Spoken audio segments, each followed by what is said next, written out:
नमस्कार, मैं हूं अजय कुमार सिंह। साथियों, यह मेरा आधिकारिक चैनल है जहां मैं आप सभी को पेंशन से संबंधित हर महत्वपूर्ण और मुख्य समाचार देता हूं। अगर आपने अभी तक हमारे इस चैनल को सब्सक्राइब नहीं किया है तो पेंशन से जुड़ी हर जरूरी खबर पाने के लिए इसे तुरंत सब्सक्राइब कर लें। आज की यह प्रस्तुति सिर्फ एक आम खबर नहीं है, बल्कि देश के लाखों केंद्रीय कर्मचारियों, पेंशन धारकों, पूर्व सैनिकों और उनके परिवारों से जुड़ी उम्मीदों, सवालों और जमीनी सच्चाइयों का एक आईना है। देश के कोने कोने में रहने वाले वे लोग जिन्होंने अपने जीवन का एक बहुत बड़ा और मूल्यवान हिस्सा इस राष्ट्र की सेवा में समर्पित कर दिया, आज भी अपने अधिकारों की प्रतीक्षा कर रहे हैं। और इसी इंतजार के बीच कई तरह की खबरें, बड़े बड़े दावे और तरह तरह की अफवाहें अक्सर मीडिया और इंटरनेट पर चलती रहती हैं। आज हम इन सभी विषयों से पर्दा हटाएंगे, पूरी तरह तथ्यों के साथ और वास्तविकता के साथ। सबसे पहले बात करते हैं उस मुख्य मुद्दे की जिसने पिछले कुछ दिनों में लाखों पेंशन भोगियों को गहराई से सोचने पर मजबूर कर दिया है। मार्च 2026 की पेंशन, जो 1 और 2 अप्रैल को स्पर्श पोर्टल और विभिन्न बैंकों के माध्यम से पेंशनरों के खातों में जारी की गई, उसे लेकर एक बड़ा सवाल सामने आया है। सवाल यह उठता है कि यदि पेंशन समय पर नहीं आती है और उसमें 1 दिन या 2 दिन की भी देरी हो जाती है, तो क्या पेंशन धारक को उस देरी की अवधि का ब्याज मिलना चाहिए? पहली नज़र में यह सवाल पूरी तरह से जायज़ और तार्किक लगता है, क्योंकि जब हम किसी बैंक से कोई लोन या कर्ज लेते हैं तो भुगतान में मात्र 1 दिन की देरी होने पर भी हमसे भारी ब्याज वसूला जाता है। लेकिन जब बात बुजुर्गों को उनकी पेंशन देने की आती है तो नियम इतने अलग क्यों हो जाते हैं? नियम बहुत साफ तौर पर यह कहते हैं कि सामान्य परिस्थितियों में सरकार द्वारा पेंशन या एरियर के भुगतान में होने वाली देरी पर कोई ब्याज नहीं दिया जाता, चाहे वह देरी 1 दिन की हो या उससे अधिक समय की। लेकिन यह पूरी कहानी यहीं पर समाप्त नहीं होती, क्योंकि जब हम इस व्यवस्था की गहराई में जाते हैं तो एक दूसरा पहलू भी सामने आता है। भारतीय रिजर्व बैंक आरबीआई का वह मास्टर सर्कुलर, जो स्पष्ट रूप से यह निर्देश देता है कि यदि बैंक के स्तर पर पेंशन भुगतान में किसी प्रकार का विलंब या देरी होती है तो बैंक को उस देरी के दिनों के लिए 8% की दर से ब्याज का भुगतान करना होगा। अब यहां पर फर्क को अच्छी तरह समझना बहुत जरूरी है। सरकार की जिम्मेदारी और बैंक की जवाबदेही दोनों अलग अलग होती हैं। यदि पेंशन मिलने में देरी बैंक की किसी तकनीकी खामी या लापरवाही के कारण हुई है तो पेंशन धारक के पास यह कानूनी अधिकार है कि वह संबंधित बैंक से ब्याज की मांग कर सकता है। लेकिन ध्यान रखिए, यह ब्याज अपने आप आपके खाते में क्रेडिट नहीं होगा।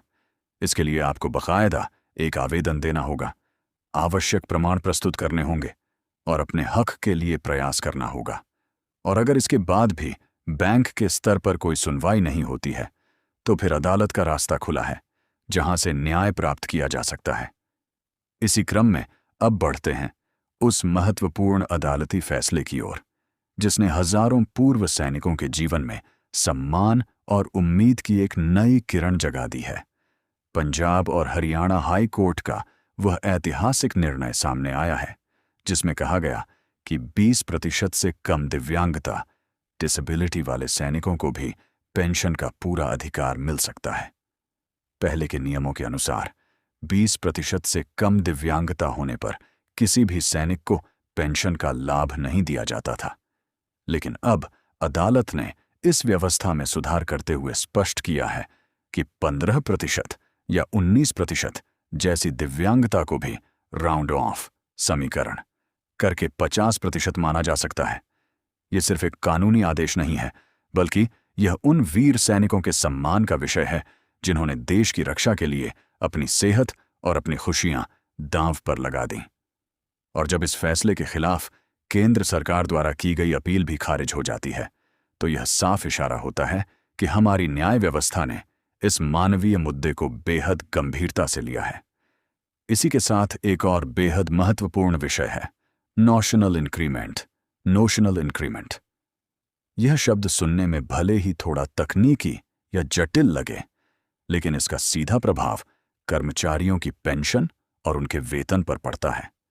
जो कर्मचारी जून के महीने में रिटायर होते हैं, उन्हें जुलाई से मिलने वाले वार्षिक इंक्रीमेंट का लाभ मिलना चाहिए या नहीं, और जो दिसंबर में सेवानिवृत्त होते हैं, उन्हें जनवरी के लाभ का पात्र माना जाना चाहिए या नहीं। इन प्रश्नों पर लंबे समय से प्रशासनिक और कानूनी बहस चल रही थी। अब जो नई प्रक्रिया शुरू हुई है, उसके तहत रिकॉर्ड ऑफिस से संबंधित केस सीधे पेंशन संवितरण कार्यालय पीओ तक भेजे जा रहे हैं और वहां से संशोधित पीपीओ जारी करने का काम किया जा रहा है। यानी धीरे धीरे यह बेहतर व्यवस्था धरातल पर लागू हो रही है। और सबसे बड़ी राहत की बात यह है कि इसके लिए अब बुजुर्गों को बार बार कोर्ट कचहरी के चक्कर काटने की कोई जरूरत नहीं है। आप सीधे CPGRAMS, CPGRAMS पोर्टल या जिला सैनिक बोर्ड के माध्यम से भी इसके लिए अपना आवेदन आसानी से प्रस्तुत कर सकते हैं। अब जरा नजर डालते हैं बिहार सरकार की उस विशेष कल्याणकारी योजना पर, जिसने पूरे देश में एक नई और अनुकरणीय मिसाल पेश की है। राज्य सरकार ने 80 वर्ष या उससे अधिक आयु के पूर्व सैनिकों और वीर नारियों के लिए प्रतिवर्ष 24,000 रुपये की विशेष आर्थिक सहायता देने का निर्णय लिया है। यह राशि देखने में भले ही बहुत बड़ी न लगे, लेकिन उम्र के उस आखिरी पड़ाव में यह राशि एक बड़ा सहारा और सम्मान का एक सुंदर प्रतीक है। यह कदम यह भी दर्शाता है कि राज्य सरकारें भी यदि पूरी इच्छा शक्ति दिखाएं तो अपने स्तर पर बुजुर्गों के कल्याण के लिए ऐसे बेहतरीन कदम उठा सकती हैं। यही कारण है कि अब देश के अन्य राज्यों में भी यह मांग बहुत तेजी से उठने लगी है कि इस तरह की सम्मानजनक योजनाएं पूरे देश में समान रूप से लागू की जानी चाहिए। अब आते हैं उस विषय पर जिसने वर्तमान में सबसे ज्यादा चर्चा बटोरी है और जिसे लेकर हर कोई उत्सुक है। कोरोना काल के दौरान रोके गए 18 महीने के DA और DR के एरियर का मामला। सोशल मीडिया के विभिन्न मंचों पर लगातार यह भ्रामक दावे किए जा रहे हैं कि सरकार ने इसे पूरी तरह मंजूरी दे दी है। लेकिन इस विषय की जमीनी सच्चाई क्या है? हकीकत यह है कि अभी तक सरकार की ओर से इस एरियर को जारी करने की कोई भी आधिकारिक स्वीकृति या अधिसूचना नहीं दी गई है। संसद के पटल पर भी यह बात पूरी तरह साफ की जा चुकी है कि कोविड-19 महामारी के संकटपूर्ण समय के दौरान रोके गए DA एरियर का भुगतान कर पाना फिलहाल वित्तीय स्थिति को देखते हुए संभव नहीं है। लेकिन इसका यह बिल्कुल मतलब नहीं है कि यह मामला हमेशा के लिए बंद हो गया है। यह मुद्दा देश की सर्वोच्च अदालत सुप्रीम कोर्ट में विचाराधीन है और विभिन्न केंद्रीय कर्मचारी संगठन लगातार इसके सकारात्मक समाधान के लिए प्रयासरत हैं। यहां एक ध्यान देने योग्य और दिलचस्प बात यह भी है कि सुप्रीम कोर्ट ने पूर्व में पश्चिम बंगाल सरकार को अपने कर्मचारियों को DA एरियर देने का स्पष्ट आदेश दिया था और वहां भुगतान की आवश्यक प्रक्रिया भी शुरू की जा चुकी है। इस घटनाक्रम से एक मजबूत उम्मीद जरूर बनती है कि भविष्य में केंद्रीय स्तर पर भी इस विषय पर कोई सकारात्मक और बड़ा निर्णय देखने को मिल सकता है। लेकिन वर्तमान में जो खबरें इंटरनेट पर चल रही हैं कि एरियर का पैसा मंजूर हो चुका है, वे पूरी तरह से भ्रामक और गलत हैं। अब बात करते हैं हरियाणा राज्य की, जहां रक्षा पेंशन भोगियों ने सरकार के सामने एक बिल्कुल नई और अनोखी मांग रखी है। उनका तर्क है कि जब वे अपने जीवन के 60 वर्ष पूरे कर लेते हैं तो उन्हें राज्य सरकार द्वारा चलाई जा रही वृद्धावस्था पेंशन योजना का भी पूरा लाभ दिया जाना चाहिए, क्योंकि उन्होंने अपनी जवानी के दिन देश की सीमाओं की सुरक्षा में लगाए हैं। उनका मानना है कि यह उनके लिए एक अतिरिक्त सम्मान और अधिकार होना चाहिए, न कि उन्हें पेंशन भोगी होने के कारण इस सामाजिक कल्याण योजना के दायरे से बाहर रखा जाए। यह मांग सिर्फ कुछ पैसों की नहीं है, बल्कि यह समानता और समाज में उनके विशेष स्थान की मांग है। हरियाणा में वर्तमान में लगभग 12 लाख रक्षा पेंशन भोगी निवास करते हैं और यदि राज्य सरकार इस योजना को हरी झंडी देती है तो लाखों परिवारों को इसका सीधा वित्तीय लाभ मिलेगा। लेकिन इसके साथ ही प्रशासनिक हलकों में एक बड़ा सवाल भी खड़ा होता है कि क्या देश में डबल पेंशन, दोहरी पेंशन की यह व्यवस्था न्याय संगत होगी? क्या इससे सरकारी खजाने पर अत्यधिक वित्तीय बोझ नहीं बढ़ेगा? या फिर यह उन वीर नागरिकों के साथ सच्चा न्याय होगा जिन्होंने देश की संप्रभुता के लिए अपना सब कुछ न्यौछावर कर दिया?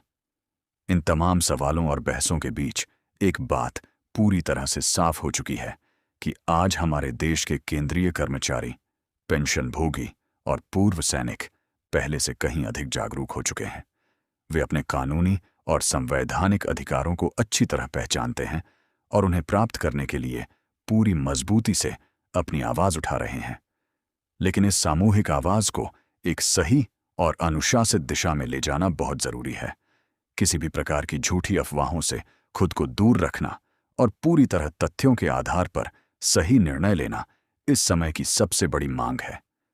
आज के हमारे इस पूरे विश्लेषण का मुख्य सार यही है कि इंटरनेट या सोशल मीडिया पर आने वाली हर खबर को आंख बंद करके सच न मानें।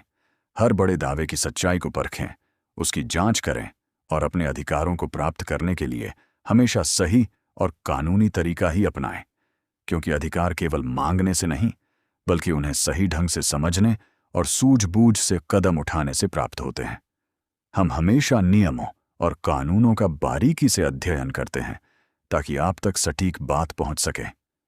मैं हमेशा आपके साथ हूं और भविष्य में भी इसी प्रकार पूरी ईमानदारी के साथ, तथ्यों के साथ और प्रामाणिक जानकारियों के साथ आपके समक्ष उपस्थित होता रहूंगा।